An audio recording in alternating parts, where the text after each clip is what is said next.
The first round of the NFL draft is over, and we are here on Jets Final Drive breaking it all down. New York didn't welcome just one new player, not just two new players, 3 first-round picks. Remember the last time they had 3 first-round picks? Worked out okay for a little bit, but they're hoping this one turns out for a little bit more longevity. Zack Rosenblatt's here, I'm here, and we're talking about it all, and it starts right now on JFD.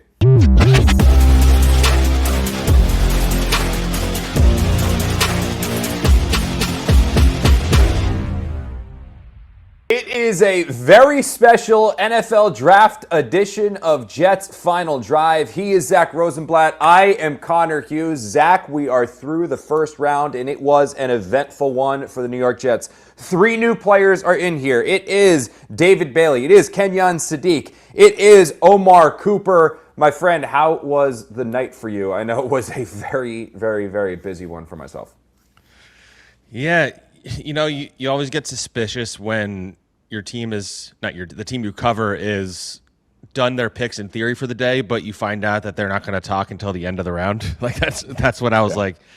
I try to convince myself it meant that they weren't necessarily trading up, but then they did. I mean, it was fun. Like we were talking before the pie. Like it's an adrenaline rush because it's just like.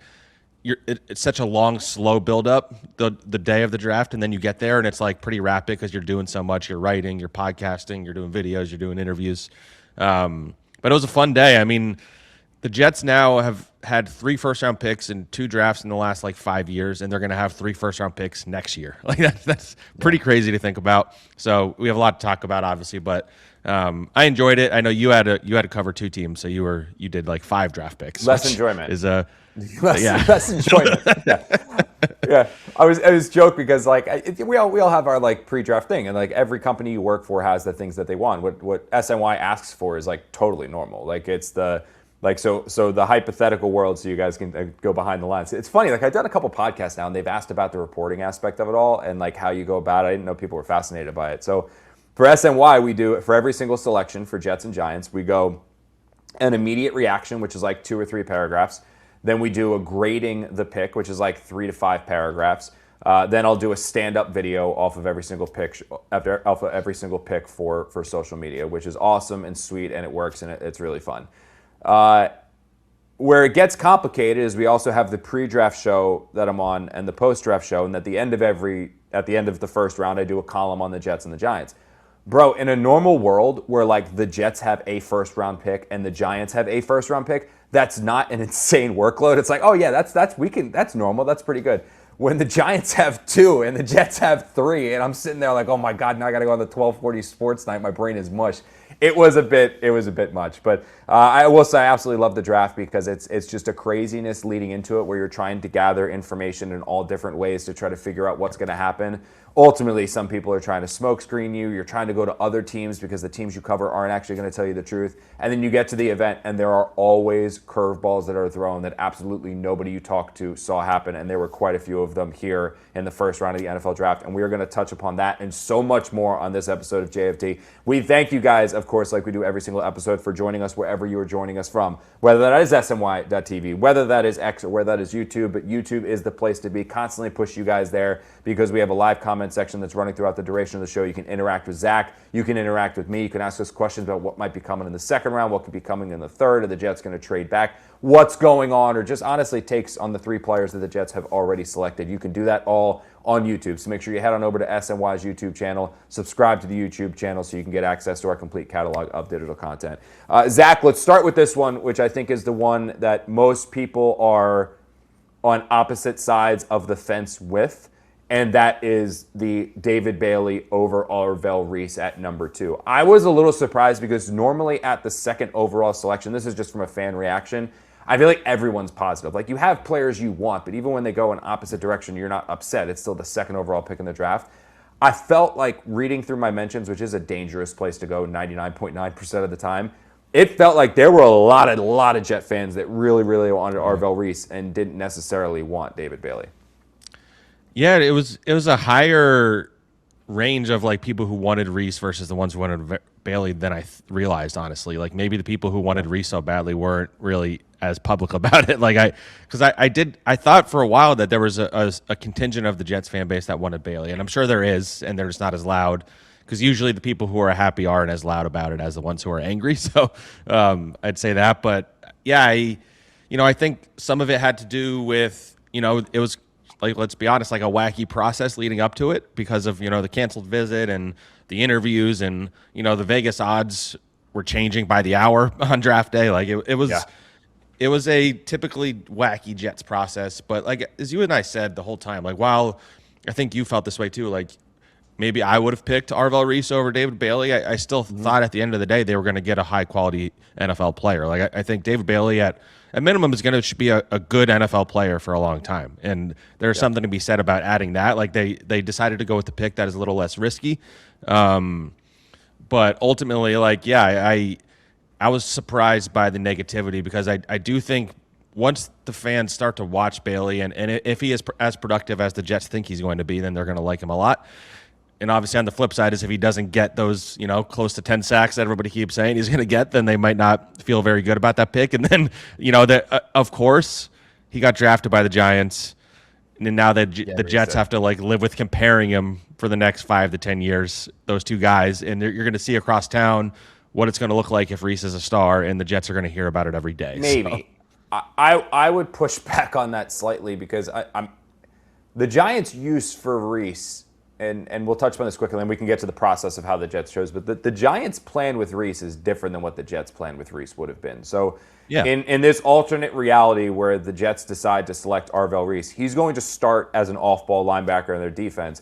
But more and more and more and more, they were going to transition him to being a full-time edge rusher because they believed that he needed coaching, he needed fine-tuning, he needed to learn the technique of rushing around the outside, which makes sense. He had 104 pass rush snaps throughout college. Like, it was going to take him some time, but once you taught him to position and his athleticism and that knowledge married together, you were going to have a player that was could potentially be a Micah Parsons level rusher around the outside. That's the athleticism and the talent and the skill that Reese has. He's just never been a rusher, so he doesn't know how to do it, so you got to teach it to him. The Giants don't have that plan for Reese. From talking to people, I'm talking to somebody very high up there this morning, and they said, he was an off-ball linebacker at Ohio State. He's going to be an off-ball linebacker for us. So they're basically going to play him inside next to Tremaine Edmonds, and then occasionally he'll blitz like anybody else would blitz. So I think that took me back a little bit because I originally was like, oh man, how are they going to fit him and Abdul and Brian Burns? And it's going to be great storylines for us because if David Bailey has 4 sacks as a rookie and Arvell Reese has 10 or whatever, you can start comparing them and pitting them against each other. But it sounds like they're literally going to be playing 2 different positions, and I don't know if I totally agree with that. All right, so let's talk about the process, Zach, to get to David Bailey here for the New York Jets. Yeah. They kept this thing under wraps, dude. Again, I've said this. I don't even know how many places I've been where I've talked right now going into the NFL draft. I am steadfast in my belief, and I learned this during the Sauce Gardner trade, or the Sauce Gardner, not trade, the Sauce Gardner drafting. If you go to the team that you cover and ask them what they're going to do, they're not going to tell you the truth. No matter how good of a relationship you have with those people, they're not going to tell you because they don't want that information getting out. So depending on if your relationship is really, really good with those people, you're putting them in an awkward spot where they either have to lie to you, not tell you the truth, or just not answer. So my stance with the NFL draft, and I think yours is too, is you just ask everybody else what they're hearing. Because as much as reporters dig, teams are digging tenfold because they need to know what's happening in and around them in order to gather the information so they know who's actually going to be there for them. That's their process, and that's what they do. They do their mock drafts, they do their intel gathering, they do everything they can to turn over every rock to figure out what's going to happen in and around them to put their own draft plans together. Nobody had any concrete idea what was going to happen with the Jets. And it started volleying and flipping to the point where we wrote a rumors and rumbling story on SNY about the NFL draft. Dude, everybody I talked to in the first round was like in the first 7 selections of the NFL draft was it's Reese, it's Reese, it's Reese, it's Reese, it's Reese. And I was like, all right, man, we're now talking about several general managers, handful of coaches, a lot of people dude, it's going to be Reese, going to be Reese, going to be Reese. All of a sudden, you started having the rumblings come out about, no, it's still Bailey, it's still Bailey, it's still Bailey. Peter Schrager was heavy on that. You had Todd McShay heavy on that when he flipped back again. So I started checking in with my guys. And my guys were now saying, I still think it's Reese, but now I'm thinking a little bit more, I don't know. And I was like, all right, now we're wishy-washy, but what's the reasoning? And the reason, well, they need the win now player, whatever, it's wishy-washy. Dude, this went all the way to the point where we are an hour before the NFL draft. And I'm sending text messages out. And I had one coach who told me, he goes, dude, I am sitting in my war room right now with my general manager. I think it's Reese, and he thinks it's Bailey. And then at the same time, another general manager texts me, goes, hey, I'm really confident I still think it's Reese. So, like, the Jets get this thing so under wraps, dude, in a way that, like, I don't think I've ever totally experienced before covering the NFL draft, which is saying something. Yes, what I would say about that, like, as you're saying it out loud, like, it just sounds so ridiculous that this was the case for a number 2 pick where the number 1 pick has been determined for like 6 months. So, but like, I don't blame the Jets. I don't blame the Jets for that. And somebody actually made a great point to me that, like, the NFL also wants the mystery. So, like, I'm sure there was an aspect of, like, the Jets not telling. I mean, the Jets don't want to tell anybody anyway, but I do think the NFL prefers when these teams don't make it clear.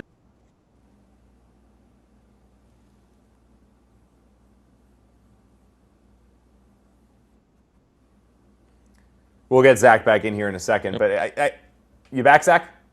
Yeah, I'm back. I don't know what happened there. But I was just saying, like, the NFL wants the mystery at the top because it drums up interest in the draft. And I think there was a lot of conversation around this pick because it was such a push and pull tug of war between it's going to be Reese, it's going to be Bailey. I know some people viewed them picking Bailey as an evidence that there was leaks, but I do think this whole time this wasn't national insiders or reporters like getting the info from the Jets and then reporting it. I think it was what we've talked about. It's you talk to other teams, they have their opinions. And I think, if you ask like a head coach, and we both did this, head coach, GM, assistant coaches, like, so what do you think the Jets are doing? Oh, I think they're going to take Bailey. If you ask the follow-up question, why do you think that? It's not somebody told me that in their building. It's, logically this, and this. The Jets are trying to win now, blah, blah, blah. So that's why you had people like us thinking it was going to be Reese, and you had other people thinking it was going to be Bailey. I will say my wife my wife shamed me for getting it wrong. She said, I don't know how I can stay with someone who got the pick so wrong. Like, what will they think of me? So my wife is also mad at me for thinking it was going to be Reese. But, that's just the way this draft process goes. That's why I try never to make, like, definitive declarations on anything with the draft because it's such, like, lying season, silly season, smoke screens.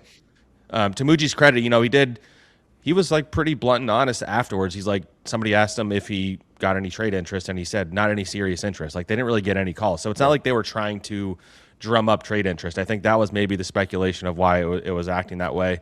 And he made it sound like, and maybe this part wasn't entirely truthful, I don't know. It seemed like it was that they didn't really like crystallize that they were definitely picking Bailey until a few days ago, like just through conversations. He's like, we didn't want to make any decisions before we had to. And so it was a few days ago where they realized it was going to be Bailey, and it might have been before that based on the canceling the visit timing and all that weirdness. But at the end of the day, they landed on what I think is going to be a good NFL player. Again, it's maybe not what I would have done, but I don't think it's a bad pick either.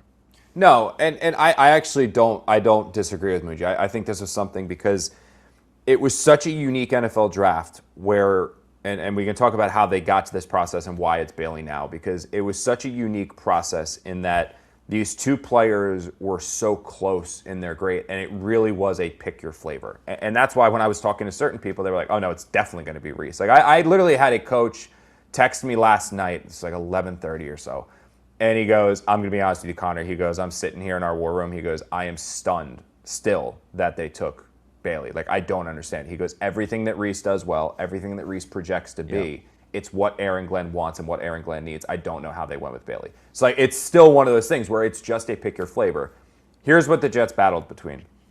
In Arvell Reese, you have a player that has more upside than probably any defender in this year's draft. Physically, athletically, his bend when he learns it. It's just, he has the chance to truthfully be somebody that is a Micah Parsons level rusher. He is so young, right? Like 20-something years old, like super, super young, not a lot of pass rush snaps. You see the potential of when you get your hands on him, what you can turn him into. That's what you have with Reese. On the other side, though, because the downside of Reese, though, is that it's a lot of projection. That's the downside with him, is it's projection. It's you don't know it. You haven't seen him rush 500 times throughout college to know what his repertoire is. You watch the drills of him going through the bag drills and he's standing up. It's because he's never really done it. He was an outside linebacker that just went out there to try to figure it out. So there's a lot of projection there. There's a lot of development there that's needed. You need to have a plan in place to truly work with him and stick with him in a program to eventually in year 2, 3, you might have the best player in the draft, but year 1, you're going to have a good player, not a great player.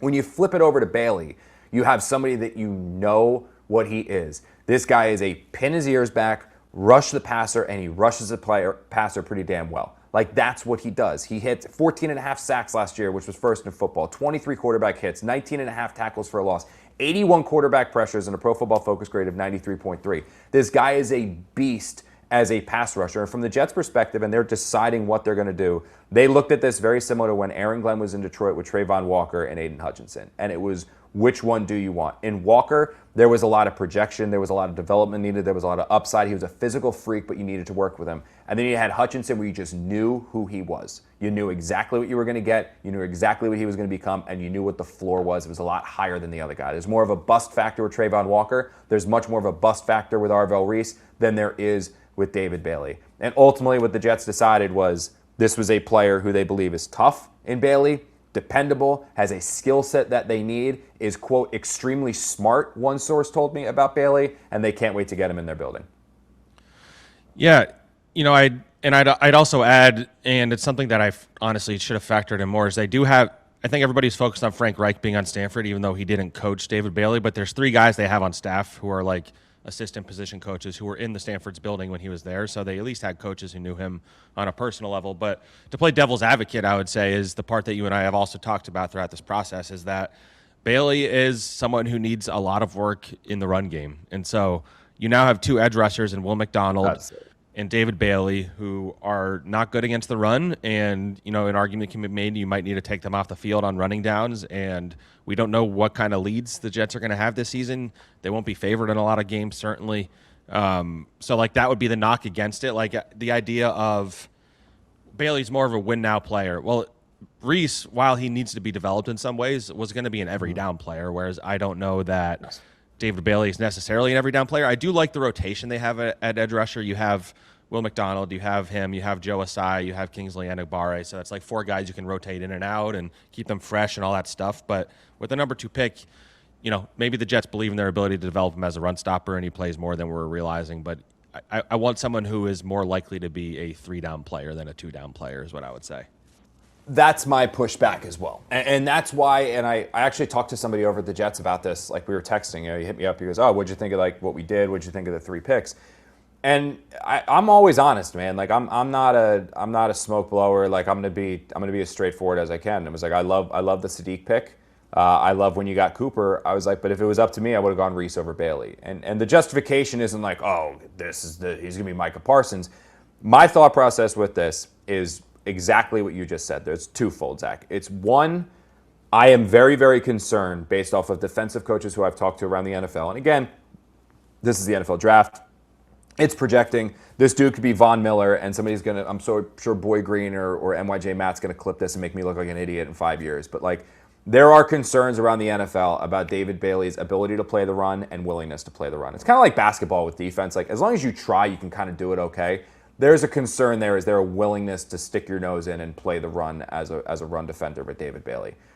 You're fine if you have that and Jermaine Johnson on the other side. You're fine if you have that and another, like, just edge-setting guy on the other side. That's fine. It's no big deal. You can have one guy that just specializes in rushing the passer. You can mask that by shading things over there. You'll be fine.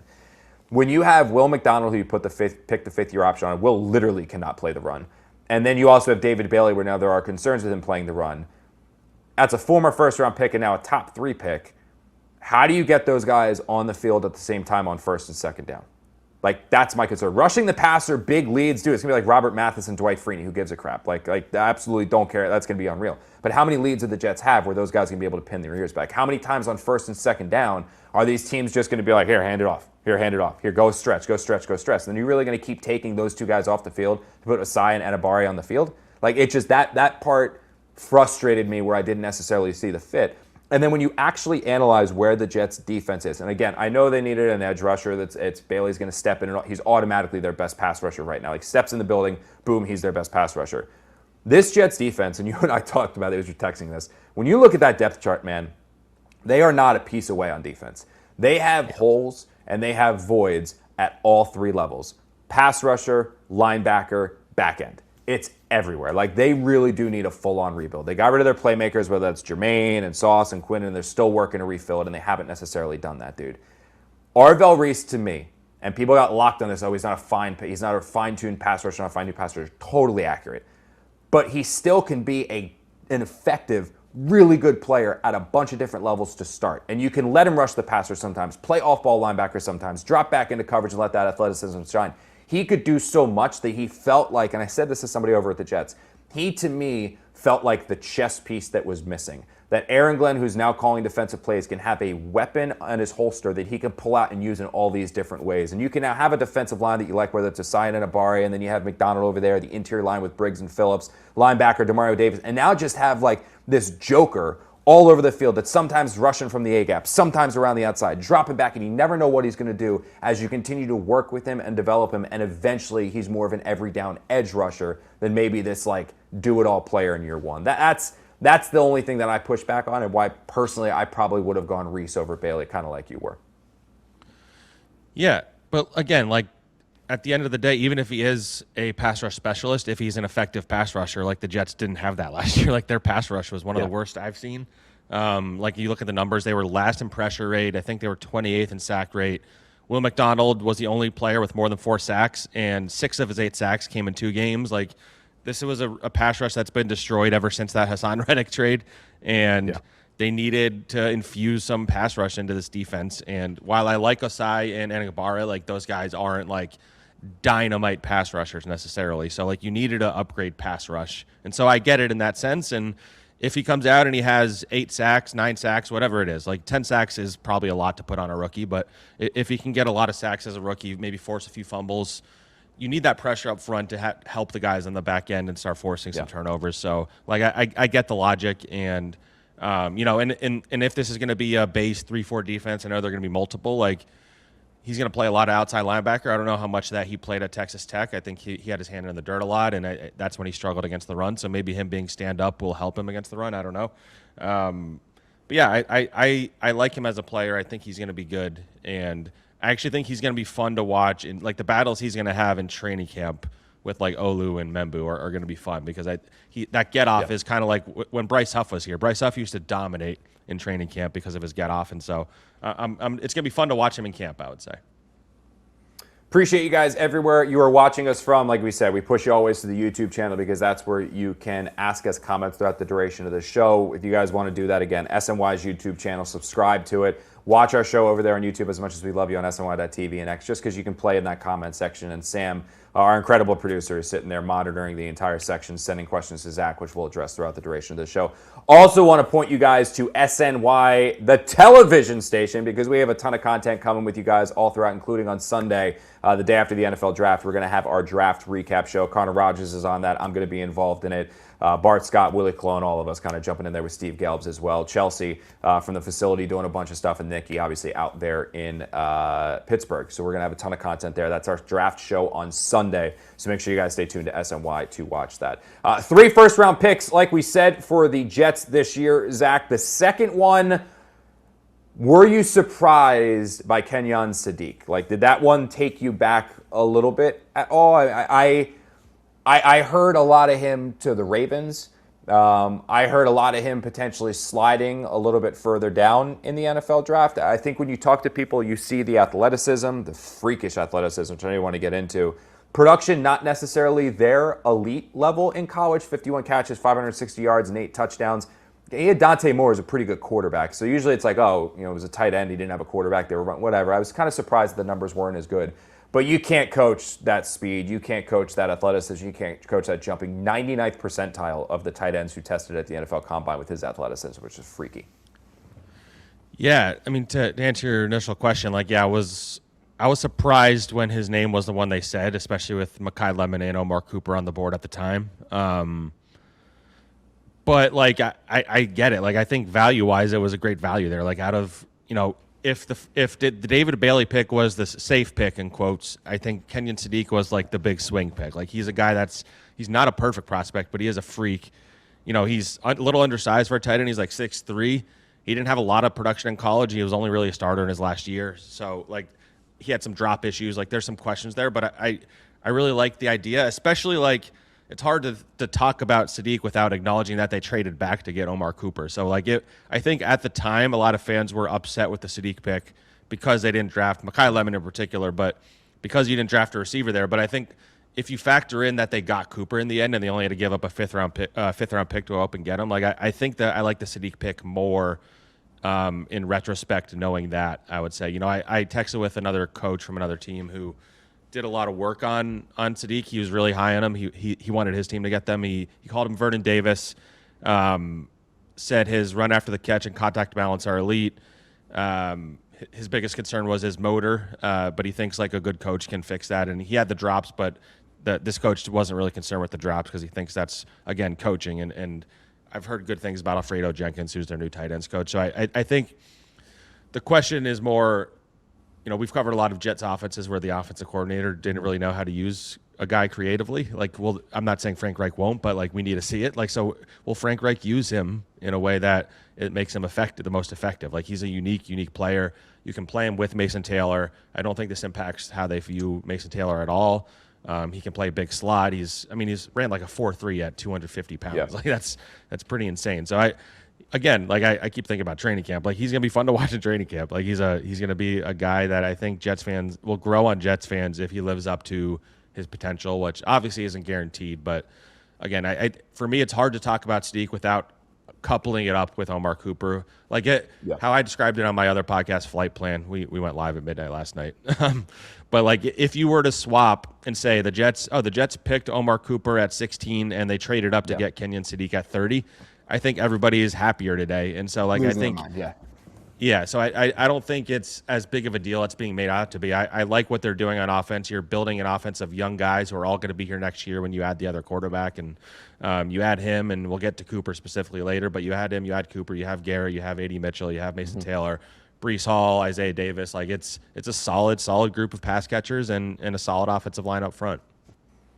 Yeah, look, their thought process, because I reached out, again, I kind of sent out some text messages this morning. Yesterday was so crazy, just kind of recapping the draft, talking to some people about what they want. Versatility was the big thing I got back from my Jets people about. Like, this is the other thing. You can also, the Jets have no problem talking about the players once they're drafted. Then they'll explain their, but the Jets have been very good with that. Like, a big shout out to them. Like, they're very good at explaining their why, which is always helpful as a reporter. But, they're like his versatility. His physicality is a big one. The fact that he has no problem sticking his nose in there and blocking. They believe he can play the Z, F, and Y, which gives them a ton of flexibility. But I know receiver was a big thing and Jets wanted to get it. We're going to get to Omar Cooper in a second here. But the Jets viewed this one going into the draft as a top 20 probably, I would say. A definitely top 16 situation. There were two receivers worthy of going there. And that was Carnell Tate and it was Jordan Tyson. After Tate and Tyson, there was a gap between you got to the next group of players. That doesn't mean the next group of players are poor. That doesn't mean the next group of players suck. Obviously, the Jets traded up to get one of those players, but the value just didn't match the selection. So I genuinely do believe that at number 2, the Jets went with the player that they believed was the best player available on their board. And here at 16, with those receivers gone, with Tate going very, very early to the Tennessee Titans, and then Tyson going to the Saints, which most people expected, they went back to that BPA, the best player available. And they went out there and they got a guy who's going to impact the game. He's going to need time to develop as a tight end. All tight ends do. The acclimation period from college to pro at the tight end level is so under talked about, but it's why you don't usually see people do what Brock Bowers did, where he just steps on the field and he's unbelievable. Like, it's going to take some time usually for a lot of these guys. But the Jets now are creating this offense where they can put people in a bunch of different places and they have weapons, where you can have Mason Taylor in line as your tight end. You could have Sadiq in the backfield. You could have Sadiq as a slot. You could have Sadiq split wide. You also now have Cooper in the mix and Garrett Wilson in the mix and A.D. Mitchell in the mix and Arian Smith, who they can develop as the guy who's going to take the top off the defense and play 5 or 6 snaps a game just going deep. Like, you're starting to see those pieces come together. And Sadiq is an interesting weapon that, again, did I love him at 16? No, I didn't love him at 16. But I think when you look at all the other options that were there, Maui Noah's gone. But wasn't Vega gone too? Vega was before the Jets, didn't he? Yeah, he was picked right before them by the Ravens, yeah. Yes, yeah. So, like, I think Vega would have been a good selection there, the Penn State guy. I think that would have made a lot of sense. But Vega's off the board. Maui Noah's off the board. Like, there's a lot of these players that are there that we would have been like, oh, that makes sense, that makes sense, that makes sense. They went. Mansour Delaney, gone off the board. Like all of these players were gone at the point. So it's like, what did you want the Jets to do? So this Sadiq one, I love. Again, it's more of it's funny. We got into the argument, not you and I, but the argument of David Bailey versus Arvell Reese. And it was like, well, take the more proven player in Reese. Well, with their second first-round pick, the Jets went with the upside player in Sadiq, where you see all of that athleticism, 43.5-inch vertical, 4.39 speed at the tight end position, 6'3", 240, which isn't your prototypical 6'5", 250 tight end, but still pretty good size for a guy to go out there and play football. So this pick to me, Zach, was one of my favorites of the first round for the Jets. Like I liked it honestly more than Bailey. And I think I like it a little bit more than Cooper, too, just because I think with Frank Wright, you have somebody who knows how to develop people, and you have a professional in the room there at offensive coordinator, and I can foresee how the Jets want to use him. So what I would add to that last point is that I was ready for you to say what I would push back on. What I would push back on with that. No, I haven't completely disagreed with you yet, so we haven't had our usual fights. But I'd say the offensive staff, especially Reich, from what I understand, was like pushing for Sadiq. Like they really wanted him. And everything I've heard since they drafted him is that they're just like over the moon that they got him. Like that, this offensive staff, Seth Ryan, Frank Reich, Alfredo Jenkins, the tight ends coach, like they just feel very excited about what they can do with him in this offense. And, they obviously needed a pass catcher yesterday, and they got two of them. And I think part of why everybody was nervous is because you got the tight end first. But I've alluded to this with you and on the other podcasts, and maybe we should have more aggressively predicted it. But of course they picked a tight end. After 2 straight years of everybody mocking them a tight end in the first round, of course the year they draft one is the year that nobody is mocking it to them. So it's just like the most Jets thing that they waited until after everybody thought they were getting a tight end. They could have got Brock Bowers, Tyler Warren, instead got their 2 tackles. Now they get the tight end. They have 2 tight ends, and the Jets don't have a rich history of drafting them, but I think between Mason Taylor and Sadiq, odds are at least one of them will pan out, and maybe both of them. Finally, here, Zach, we're going to talk about the last of the first-round picks for the Jets, Omar Cooper, because you're right. I think you described it perfectly, that when you look at this as, say, just Sadiq and just Bailey, the Jets draft looks one way. When you then loop in Cooper and realize, they also got the wide receiver, it looks a little bit different. Omar Cooper, someone right out from Indiana, Fernando Mendoza's go-to guy, somebody that was mocked to the Jets a lot. We actually had him in our mock draft, which I loved our beat writer mock, dude. The fact that the only pick that was actually accurate of the 32, and we didn't bring on schlubs here. These are the best of what they do, and it just shows you how crazy the NFL draft is and how things really went off the rails, I think, when both Jeremiah Love went 3 and then Carnell Tate went 4. That's when everything just, what hit the fan, was when that happened. And we're going to talk more about draft surprises here in a little bit. But our beat writer mock, Brooke Hughes, my 2.5-year-old daughter, selecting Fernando Mendoza first overall, was the only selection that was a nail on the head. The other one we got was Omar Cooper, but I had Cooper at 16. I didn't have him at 30. Yeah. All right, so let's talk here about this one, Zach, with Omar Cooper. Talented receiver, 69 catches, 937 yards, 13 touchdowns a season ago. A freak after the catch. I think it was 400 plus of his 900 plus yards came after the catch a season ago. So that was kind of freaky from him. He is a slot receiver, though. That's where he played 99%. I think maybe even 100% of his snaps in 2025. No, it wasn't that high. I thought it in last year. It wasn't 90%. No, I think or maybe it was his yards 70% of the time. Yeah, I thought it was a lot more than that. I'll look it up while you're talking. I saw something that was do that for me, because I thought I saw something that an insane number of his snaps came from in the slot last year, because I remember talking about that. But Cooper is somebody who's played the majority of his tenure there in the slot, whether it's 70 or 90%. We'll see what the final number is there as Zach Googles and looks it up for me. The Jets went out here and they saw a player. Now, I know this from talking to people with the Jets. They see him as, while he's best in the slot, he does have some flexibility to go outside. But when you're now piecing together the Jets receiving trio, you have A.D. Mitchell as your true X, your big-bodied, physical dude. That's your X, A.D. Mitchell. The Jets keep speaking so glowingly about this guy. They genuinely love A.D. Mitchell, and they're really happy that they got him. Crazy they got him in 2 first-round picks. 76% of his snaps were in the slot. Okay, cool. All right, 76% of his snaps obviously high, in the slot. but yeah. Yes. Yeah.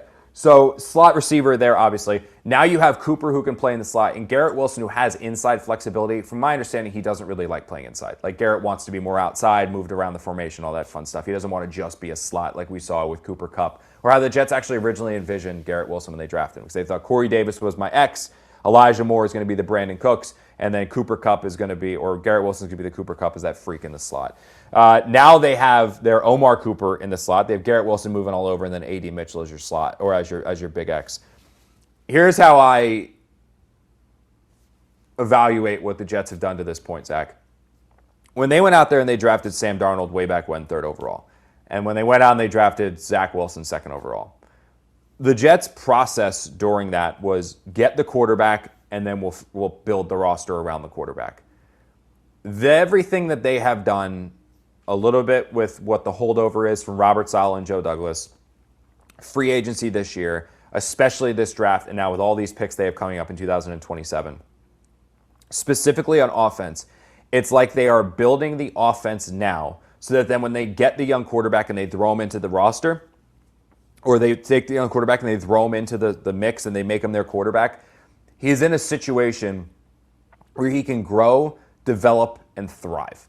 That's what they're trying to do. They have the offensive line, and they can still add to it. They might even add to it here, whether it's Colton Hood or they end up going with an interior offensive lineman here in the NFL draft. But they have an offensive line that's pretty good. Is it perfect? No. But when you're talking about outside at left, Olu, then Parham, then Myers, then Tittman, and then Membu, that's a pretty good offensive line.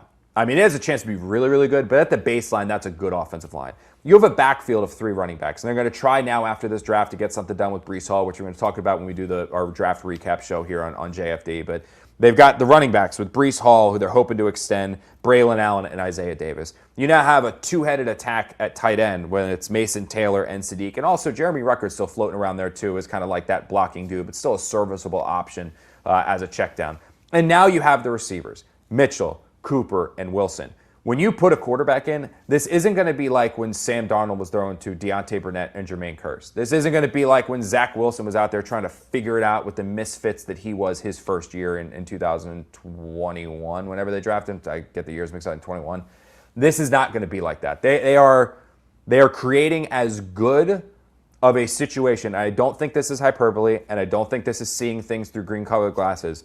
Of the teams that you expect to be selecting within the first 5 to 10 picks of next year's NFL draft, who are going to be quarterback-needy teams, I do not believe that there is a better situation out there to groom a young quarterback than the Jets. And you can loop Frank Wright into that, the offensive line, the receivers, the tight ends, and the running back. I truly believe the Jets have generated and built that over the last couple of years here. Yeah, just to talk about Cooper a little more specifically, a couple things. Like, he is phenomenal after the catch, as you mentioned. I think he's been compared to Debo. Like, I think he's kind of the prince that was promised with Malachi Corley, is what I would say. Like, I feel better about Omar Cooper's ability to make plays after the catch than Malachi. I mean, he's obviously faster and he's got more size. From what I've heard, people feel like he can play more inside and outside than you would think for someone who played primarily in the slot in college. He forced like the second most missed tackles among all drafted wide receivers over the last 5 years. Like, his missed tackle rate is pretty ridiculous.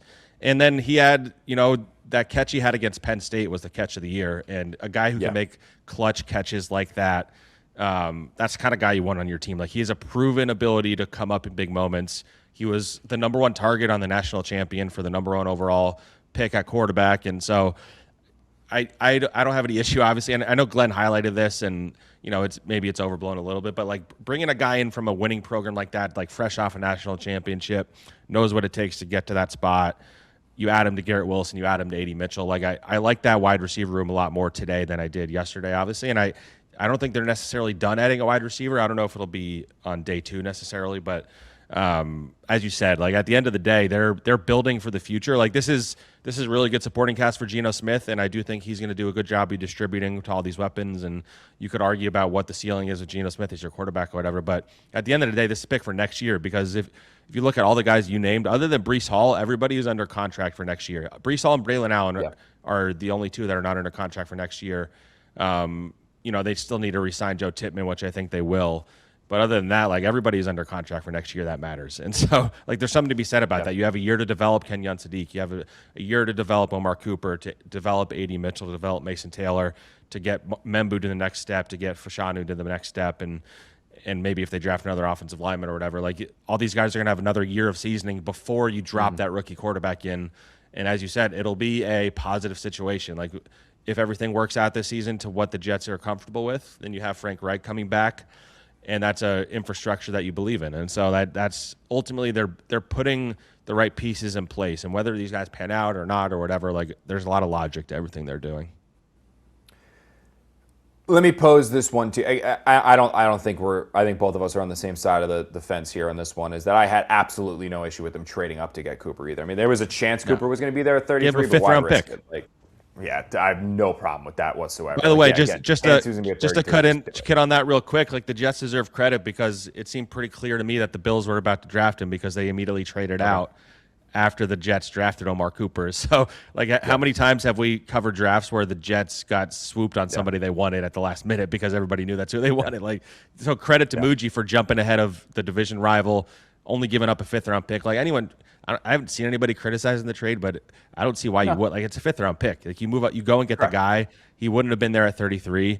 And you have the 44th pick. Like, if you don't have the 44th pick, like, maybe it's a different combo, but you still have the ability to get somebody really talented today or trade back and get more picks. So, what's your opinion? And like either of us freaking know this. Like, we're not going to know this answer for 2 or 3 years. But would you have preferred David Boston? And would you have preferred Denzel Boston over Cooper? Because I think that was the one that you and I were going back and forth on. Again, not disagreeing, but like when you look at what the prototypical Frank Reich receiver is, it is Boston. It's big body, physical, just, gone out physical dudes. Let's beat some dudes. Like, big dudes beat up little dudes. Let's go do that. Would you have gone him over Cooper? I gear towards no, because I think this might have been in Cooper. I think this might have been the Jets' first need-based pick of the draft, where they picked somebody that was a need that kind of filled a hole in the roster. But I think when you look at their receiving trio of Mitchell, Wilson, and Cooper, they all complement each other than if they had added Boston, where Boston would have just been a very similar player to A.D. Mitchell. And then I guess you have 2 big guys, and Garrett's playing more in the slot. But I think with Cooper now, you have somebody that's a bit more versatile, flexible, and fits what the Jets needed.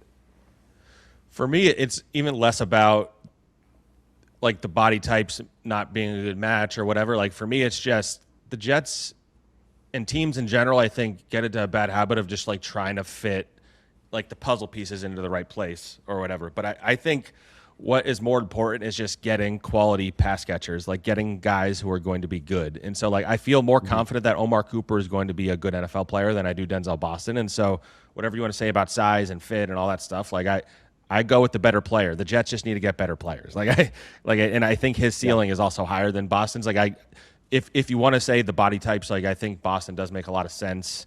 But ultimately, like, I like the idea of you bring in the best possible pass catchers and then you figure out how you're going to use them after. Like, that's why you get Kenyon Sadiq as well. Like, you get these 2 guys. These are, we the Jets felt was the best pass catcher on the board at the time, and we want to get him. Without knowing that they were going to go up and get Cooper, like at 16, I personally would have picked Lemon, like, at that time, because I really like him, and I think he's going to be just a solid NFL player. He's a good run blocker for his size. I know he's not a great athlete. But again, like I said, having the knowledge now that they also got Cooper, like, I actually like the Sadiq pick more. So, yes. Yeah, but yeah, to answer your question, I prefer Cooper over Boston. I would have understood if they picked Boston, but I think he's less clean of a prospect than Cooper is. I agree. Regarding Lemon, I looked him up. I hit up actually an offensive coordinator and was like, dude, so I was like, I feel like back when I was originally doing mocks, it was the big 3 and Lemon was always in there. And I feel like he's kind of fallen off. Like, I haven't heard from him. I was like, what's the deal? And he said to me very, very bluntly, he loves him, but there's just a limitation to him. He's kind of like a poor man's Carnell Tate. So, like, if you think Carnell Tate's going to be a great number 2 receiver, you think Lemon's going to be a good number 2 receiver. He goes, that's fine. He goes, if you have a number 1, like the Jets probably would have with a Garrett Wilson, or the Giants could have with Malik Neighbors, like, that makes sense to Adam because he's your number 2. He's just not somebody that they believed was going to be, your upper echelon wide receiver 1 potential. There just wasn't anything about that. Moving on here a little bit, Zach. It's the NFL draft, so there's always surprises. Do you have any that jumped out to you that were a big one? For me, I think it starts absolutely at 4 with the Tennessee Titans. And I know this one shook the Giants building because that's when they were like, holy crap, we're about to get Arvell Reese. Surprised the hell out of me when I looked down and saw the text message that, like, dude, the Titans just took Carnell Tate. Bro, I talked to so many people about Carnell Tate. And I wrote this, and it's true. Like, and I even checked in on it after Tate went 4 to the Titans. I would say there were 31 other teams in the NFL that were not as high on Carnell Tate as the Tennessee Titans. Like, they viewed this guy as a super safe, super clean prospect, but a number 2 receiver. Like, that's what he is. To see him go 4 to the Titans, considering the other options that were on the board, with the other concerns that Tennessee has and the issues that they have, bro, I would make the argument that Reese was a better pick there. Corner was a better pick there. I would even go as far as say an offensive lineman would have been a better pick there if it was Fanu or something like that. Yeah. I was stunned to see Tate go 4 based off of everything I heard about him going into this draft. Yeah, that was, I guess give Saleh credit. He sent out a bunch of smoke screens. I don't think there was a single person that credited that predicted. Saleh wanted him. If you saw that clip of Saleh, did you see that at the ESPN or NFL Network? I guess it's the same thing. No, I didn't. They had the Titans war room. Bro, like, we covered Saleh forever, dude. Like, you see him after the draft, he's fist pumping. Yeah, like one of those things. I guess we haven't seen the phone call yet, but, like, everyone's high-fiving, and then there's, like, Robert just standing in the war room, like, rocking. I'm not saying it's as bad as Sean McVay when they took Ty Simpson, but I saw that and was like, I don't know if that was Robert's guy. I don't know. I mean, look. They needed holes. They needed a wide receiver. Obviously, they want to help their young quarterback. But that was that one shook me, dude. That one very much surprised. Dude, the Jets weren't sure if they wanted him at 16, and this guy went 4. Yeah. Like, that's crazy. Yeah, I was more confident he would go higher than you were, just because I think there was more teams that liked him. I think there were teams that didn't, obviously, but it makes sense in theory. Like, they were trying to surround Cam Ward with the best possible environment to succeed, as we're talking about the Jets for whoever they drop in there. And now you have Wandale, you have Carnell Tate, and you have Calvin Ridley, whatever he has left. It's a little bit better of an offense, so I get that to that degree. I mean, the biggest surprise for me though was Simpson, who you just alluded to. Like, I thought the Rams made sense. I did not think he would go 13. Like, I don't get that, frankly. Like, I get, like, if you take a step back, I get it in theory, but, like, I don't think a team was going to – the Jets weren't going to pick him at 16. Like, I still feel confident about that. And so you don't have a team unless somebody's trading up, you don't have a team who's going to consider him until 21 at the earliest. It didn't sound like the Steelers were going to seriously consider him. I don't think the Browns were going to pick him. And so that leaves you with, are the Cardinals going to trade back into the draft, basically, is the only other one. And so, look, at the end of the day, the Rams, they generally do the right things all the time, so it's hard to blame them for doing anything. And if you believe in him as a future franchise quarterback, he has the ability to sit behind Matthew Stafford for 2 years. I just think they're in a Super Bowl window right now. I think they have either the best or, like, close to the best Super Bowl odds for next season, and you just drafted a player who's going to play 0 snaps for you this year. So that was surprising to me, and it's not that I'm, like, very negative on Simpson. I just do not see him as a first-round prospect if you just look at all the knocks against him. Like, even beyond the inexperience, he's 6'1" without arm strength, and he has pretty good accuracy, and he's, like, pretty mobile, but he's not, like, great at anything, I don't think. So that one was a surprise. Like, I didn't expect to see that name come up when the Rams. I thought the Rams were going to pick Lemon or an offensive lineman, and they picked a quarterback, and so Limon. Other than that, like, it wasn't like shockers. Like, like Vega went kind of where everybody projected. I think the offense. Everybody talked about there being a run on offensive lineman that happened. Caleb Banks went pretty high, but I actually had heard like the day before the draft that the Vikings really liked him. The Steelers thing was the funniest thing that happened, I should say, other than the Sean McVay press conference. The Steelers being on the phone with Mekhi Lemon as the Eagles trade up to draft. Like, that's something that would happen to the Jets. Like, the Jets were, like, the least mocked team in the NFL yesterday, I think, compared to you look at the Rams and you look at what happened with that. Like, being on the phone with a guy to tell him we're going to draft you with the next pick, like, you got overzealous. Clearly, the Eagles jump ahead of you, take him. Like, if you see the video, like, Lemon looks so confused about what was happening. Somebody comes running over, like, the Eagles are calling. They just traded up for you, and he's like, "What?" Like, I've never seen anything like that, and for it to happen on live TV is just wild. And the Steelers are, they're in such a weird. It feels like it's going to be a weird, bad season for the Pittsburgh Steelers, and don't get a lot of what they did this offseason. And so, like, that wasn't like a shock or anything, but it felt like they were thrown for a loop, and they drafted an offensive line. I was texting with our Steelers writer, and he was like, they've drafted 3 offensive tackles in the first round in the last, like, 4 years, and I'm not sure if they have 2 starting offensive tackles still. Like, that's like where they're at, because this guy's like a raw prospect. Broderick Jones is, like, injured and a mess, and Troy Fautanu is like, okay, so the Steelers are in a weird spot. Other than that, you look at the rest of the picks in the first round, there wasn't anything shocking. Like, I think a lot of these picks made a lot of sense otherwise. The only thing that I would push back on the Ty Simpson pick for is that Sean McVay has, obviously, this isn't groundbreaking news, there's no hot take here. Sean has earned the benefit of the doubt to Yeah, but if he maybe believes didn't want in the him guy. though. That's my point. It's like if Sean was in that war room and he's like, guys, look, Matt Stafford's coming back. The last 2 years with the roster as it's been currently constructed, we've gotten on the doorstep of this thing. I mean, we were a Jalen Carter pressure away from beating the Eagles the year that they won the Super Bowl. We were right down to the wire last year as well. Like this is a situation here where like we feel like we have a championship team with Matt Stafford, and we know Matt Stafford's coming back. But we probably only got Matt for one more year. We know where we are here. I think this guy can create a situation where we've got the Aaron Rodgers to Brett Favre, where we've got the Patrick Mahomes to Alex Smith, where we've get somebody, I can develop him for a year, teach him for a year, groom him for a year, and then guess what? He's going to take over and we're going to have another sustained level of success with the Rams. If Sean is in the war room and he's saying that, you go, you know what? We like the offensive lineman. We like Lamone. We like this guy. We like that guy. You know what? We're taking the quarterback. Like, we're getting it. When you got Sean acting like he is regarding this quarterback, and again, I don't know if he loves the prospect, but he just wanted a win-now player to try to get him over the hump. I don't know. We've seen that before. But, bro, like... It's probably what it is. Press conferences, but the press conferences, all that stuff. No matter what, it's a bad look. And he's been doing this long enough. Like, if it was Aaron Glenn, I would almost understand it because he's a new coach. If it was anytime first-time guy, Mike LaFleur, like, I would get a first-time head coach. Like, I know Aaron's in year 2, but still, he's a young head coach in the NFL. You kind of get it. You give it to him. Sean knows what he's doing, dude. Like, he knows what that sounds like. He knows what that looks like. He knows where every camera in the Rams building is. Like, he knows he knows the vibe this is giving off. And acting that way just like draws attention away from this kid who's had this like special moment in his life. And I'm sure Sean McVay's going to come back today and realize what happened. Like maybe he didn't realize how he was coming across in the moment, but like just being like, well, Matthew Stafford's our starter. He's going to compete with Stetson Bennett. Like it was like very, you know, it was unfortunate that the tone came across that way because like, I don't know, like even the phone call that he had with Ty Simpson, he was just like, hi. Like, you know, that's how he started it.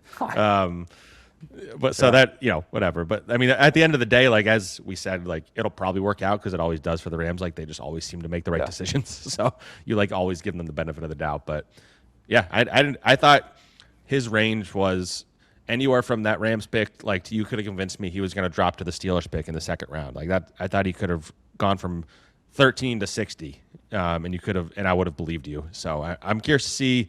There was a lot of like BS Carson Beck buzz right before the draft where it's like, oh, he could sneak into the end of the first round. Like I tried not to comment on it because I'm just like, that just feels like somebody doing an agent a favor. Like I don't see how that's possible. I just don't think Carson Beck has it. He sounds like he's very smart, but I just don't think he has it as an NFL quarterback. So maybe I'll be surprised and somebody will pick him in round 2. But like that noise, I was like, well, if they're talking about Carson Beck in the first round, then Ty Simpson is certainly going in the first round. Oh yeah. You want to take some fan questions? You want to do that? Yeah, let's take a couple. Do that, and then we can preview the second round a little bit here, which is going to start in, what is it? When's it actually start today? 7 p.m.? 7, I believe, yeah. Okay, so 7 p.m. So it's 11 o'clock. So yeah, what is that? 8 hours? 7, 8. So yeah, 8 hours. Rest of the draft, Jets picks 44, 103, 140, 228, 242. This question is, can we go more in depth on the 44th selection in terms of what I think the Jets will do? So I look at the team right now and what do they need help with? I would say I don't know if 44 is going to be where they go because I don't think the prospect is going to match the value, especially if the Giants go with McDonald early. Interior defensive line is a spot I could see the Jets target. That's something that I think they could beef up just as an eventual replacement for Briggs and Phillips because you're probably going to need to continue to fortify the middle of they have Sweat too. So, but still, I think you still want to fortify the interior of the defensive line. Cornerback is a big one. Colton Hood, Terrell, both there. McCoy, I'd be worried about that long term just because you don't know how screwed up the knee is. In fact, I told you one team I had completely took him off the draft board. But cornerback, I'd keep an eye on. Safety, I would keep an eye on. There's value there to be had. Receiver, I wouldn't rule out as well. Interior defensive line, too. So I think those would be spots I'd look pretty early on there with probably a hedge and lean there, Zach, towards safety and wide receiver. Or, I'm sorry, safety and corner. I agree with all that, but I also, like, the pick that I think I would be most excited about if I was a Jets fan is actually a linebacker, Jacob Rodriguez from Texas Tech. I think I mean, it depends on what you think about Jamie and Sherwood and, whether you want to keep him and all that stuff, blah, blah, blah. But I just think Rodriguez is like a really good athlete. He's a great leader, and he forced like so many turnovers at Texas Tech last year. And he'd have the ability to learn from Demario Davis for a year before taking over as like the green dot guy. And it would give you the ability to trade Jamie and Sherwood if you want to. And so I really like that idea. As you mentioned, like, corners, like, I don't think Colton Hood will get to 44, but I think they'd have a hard time passing him up if he's there. You mentioned Caden McDonald. I doubt he would make it that far. Interior offensive line, Emmanuel Pregnon, Chase Basantes are the two big guys there. And then, like you said, receiver, like, there's still some really intriguing receivers. Like, if Denzel Boston keeps following, or Jeremy Bernard or something like that, like, I could see those. But my choice would be linebacker, but my prediction would be defensive back, I would say. I'm right there with you. I think, especially with the way that the first round has fallen, yeah, there are some really good players. I mean, there was a lot of buzz about Colton Hood potentially going top 20. Like, it was a bit of a surprise that he slipped into the second round. Same thing with Avery. I think, unfortunately, is after Delane, there was a drop-off between. It was going to be McCoy, but then McCoy's injury scared some teams off. But there's also opportunities here for the Jets where if they want to move up into the second round, like move up a few picks or move up a few selections just to make sure that they get their guy, I think that's certainly a possibility for them of what they want to do. What about this one, Zach? This one's a question from YouTube from Buntero 23, which is, what about the possibilities or prospects of moving down from 44 to take a late third or early fourth? I think that if that were to happen, Darren Muji should hand in his resignation letter. And that should never happen. I think that their option should be to move up to 34 and then call it a day. No, I'm just kidding. And then do their press conference immediately. Yeah. Yeah, and then say, oh, by the way, actually, trade all of their day 3 picks to move up like 10 spots in the second round and then make your selection. No, I think this will be something that the Jets explore. I do. I don't think that this draft is one that's particularly rich in terms of talent. So it's not like you're like jumping at the bits to go get certain guys. It's almost like there's a lot of solid players and NFL players in this class, but not necessarily great ones. So this is a good second round, third round, fourth round. This is a really good opportunity for you to get your depth, so that if something happens to Garrett Wilson, you feel like you're pretty comfortable to turn to this guy. This is a situation where if something happens to Brandon Stevens, you got a corner that can move up. Something that happens to Minka Fitzpatrick, you got to say, like, find your depth that's going to improve your special teams and make you a more well-rounded team. And you do that with more swings than less. And I think it is something the Jets will explore. Yeah, I mean, I think it makes. I mean, like we mentioned, they lost their 5th round pick in that other trade. They have 2 7ths. They have the 2 4ths. I think there's some logic to trading back. But I also, as you mentioned, like, if there's a prospect you really like, I also am not opposed to trading up and giving up one of those 4ths if you have to. Like, just add the best possible players. Like, next year's the year where you're going to have 1 million draft picks. I think there's not a lot of like starting slots on the roster right now, even if like the depth is pretty bad at a lot of spots. So I'm just curious. Like, the interesting thing to me about day 2 is you're going to find out like how they feel about certain guys on the roster right now. Like, so if they draft a guard at 44, that tells you like maybe they're not going to start Josh Myers or Dylan Parham potentially. Like, if they draft a safety, maybe that means they don't like Dane Belton as much as you would think. If they draft a corner, Azzy Thomas. Like, you can attach like a rookie to a guy on the roster and be like, okay, this tells me that maybe they're not as high in this other guy as we thought. So that's going to be the fascinating part for me, like the depth chart and what it says about what they think about the guys on the roster right now. This one comes from Brian Sternback, which is, should fans assume that the Jets are done with the starting components of the offensive line and defensive line? I should have looped this one actually in when we were talking about this, Zach. I don't think they're done at guard. I mean, if the right interior offensive lineman falls to them, I could see that being the pick as well. I think that's a selection for them where they could find somebody. And the second round's a great spot for a guard. And I don't look. Myers had a better than expected season last year. When you look at him analytically, it still wasn't a very good year. And I still think that Joe Tippmann's best future in the NFL is at center. He's an okay guard, better at center, like AVT. Great guard, okay tackle, one of those things. I think that you are. Look, if they had to go play this is a Joe Shane comment, but like if they had to go play a football game tomorrow, the Jets could. That's a big thing for Darren Muji, and that's a testament to both Muji and Glenn, is that they're in a position right now where if they had to go play a football game, they can. And because of that, and I don't think they'd be an awful football team either if they had to go play a football game tomorrow. Not great, but I don't think they'd be awful. now you can truly let the board fall where it does, where you can find situations where, say, the right offensive guard falls to you, you can improve the guard position, and suddenly you got a better guard. If the right corner falls to you, you can improve the corner position. If the right interior defensive lineman falls, I think they're done at defensive end, but if the right interior defensive lineman falls, you can take the interior defensive lineman. Like, you can do those things now because of the way the roster is currently constructed. Yeah.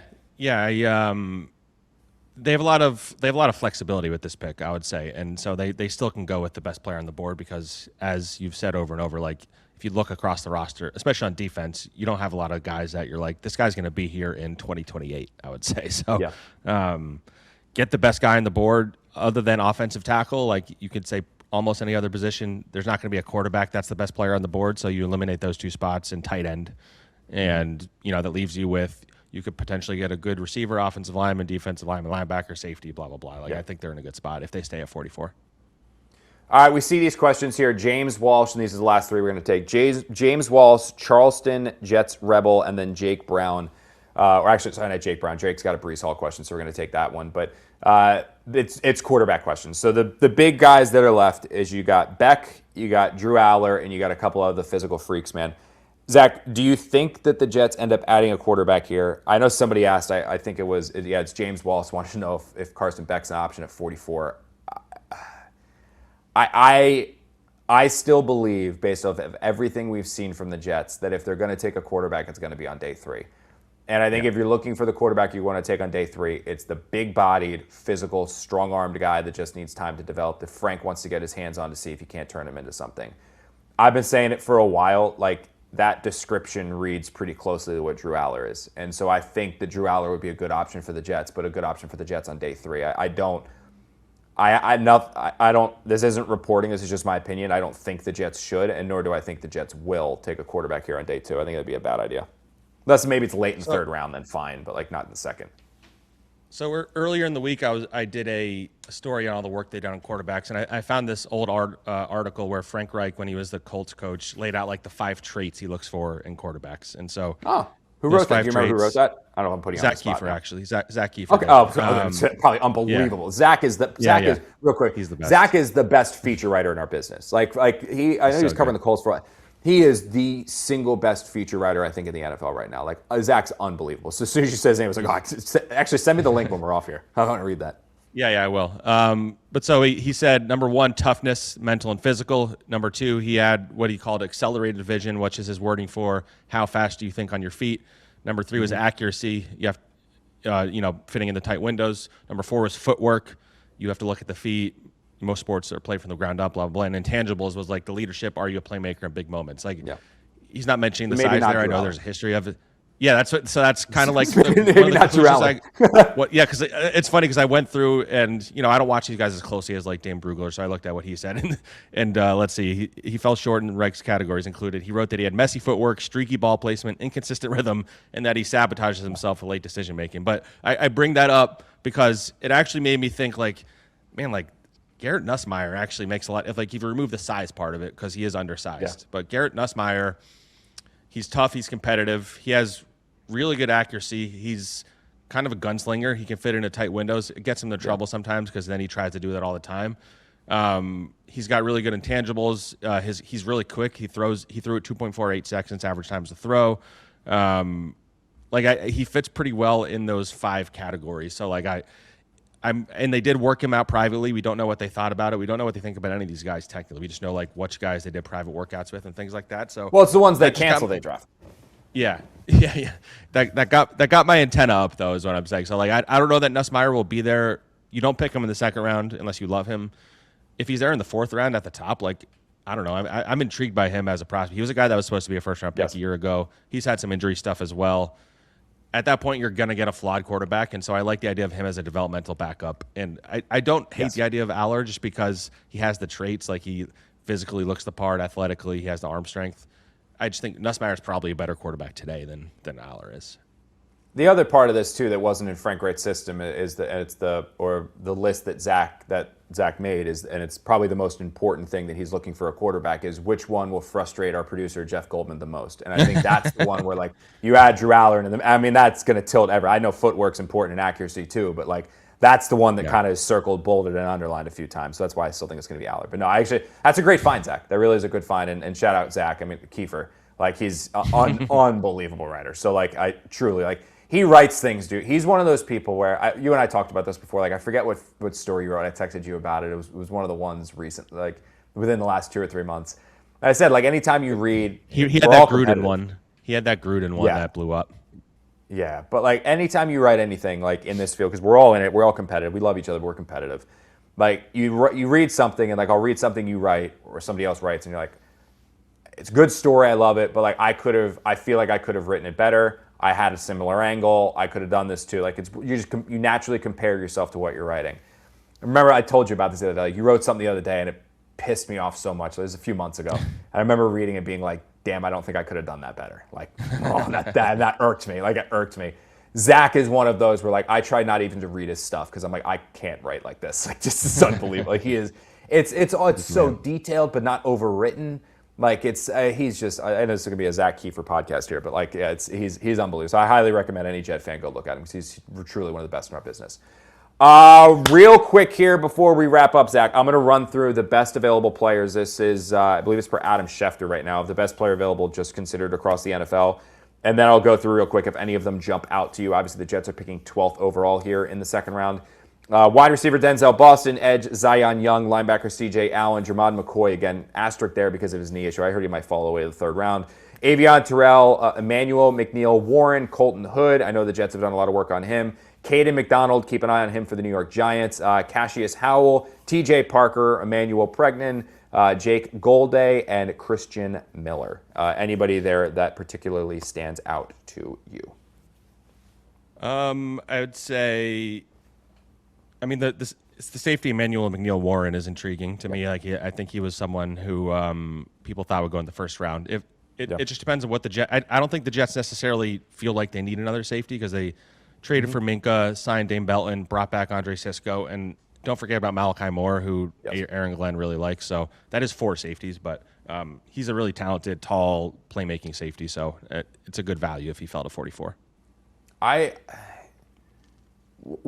No, it's not going to happen. I was like, what would you feel like if like for whatever reason Denzel's there and they take him, they go Boston and God, that'd turn Jet fans on. It would be fun. It'd be fun. It's almost like I was joking with my my boss. I was in studio yesterday. I was talking to him, not a Giants pod, but I said, I was like, man, if the Giants sign Odell Beckham, like that first week of training camp is going to be fun. Like that is just going to be storyline fodder and page view gold and videos of Neighbors and Beckham and Jackson, and it's going to be a fun one. But that would be a good one. I looking at this, I mean, I like Allen at linebacker. I like Colton Hood, like I've said multiple times, at corner. I like those guys as well. And then if you wanted to go with Pregnan to get a guard there to shore up your long-term future, I think that's something I would keep an ie on there. I know it's a lot of resources to be invested in your offensive line, where it's 2 first-round picks at tackle, theoretically a first-round pick at center, second-round pick at center with Tippmann, and now a second-round pick at guard. But I don't care, man. Build the wall so when you get the rookie, you don't have to worry about him getting hurt and getting knocked out of games. Anything you want to add here, Zach, before we wrap this one up? No, yeah, I'm curious to see who they pick today. But 3 rookies. They're gonna have some press conferences today. I'll be doing flight plan again tonight after their picks, after their press conferences and stuff. So it might be another late one, but appreciate all the sickos who stick around and podcast with me. So there we go. Absolutely, dude. All right, so that's going to do it for this episode of Jets Final Drive. We thank you guys so much for joining us, and that is wherever you decided to join us from, whether that is SNY.TV, whether that is X, or where that is YouTube. If you are over here on YouTube, you either made your way here from SNY or you made your way here from Twitter. Make sure that you subscribe to SNY's YouTube channel because you will get access to our complete catalog of digital content. The Knicks are making me more and more depressed by a daily basis, but hey, Ian Begley is going to try to provide some therapy there on the putback. It's Mets season, Yankee season, all that fun stuff, so we've got a ton of clips from Sports Night. Also, our Jets draft shows. You can watch clips from that where I'm breaking it down. Connor Rogers, Bart Scott, Willie Colon, all that fun stuff with Steve Galbs, and then Nikki and Chelsea as well. So SNY's YouTube channel, it is the place to be. Make sure you guys go there. As far as Zach and I, make sure you keep following Zach over at The Athletic and on his Twitter. You can follow me as well. We're going to have Jets drafts coverage, Giants draft coverage, all of that stuff. The plan right now, if I'm not mistaken, is to come back to you guys with a complete draft JF Day recap show on Monday. That time is to follow, so we will keep you guys posted on that. So he is Zack Rosenblatt. I'm Connor Hughes. A huge thank you to our entire production team of Sam Candell and Jeff Goldman and Corey Palmer and everybody else over at SMY. Thank you guys for hanging out with us, and we will see you on Monday.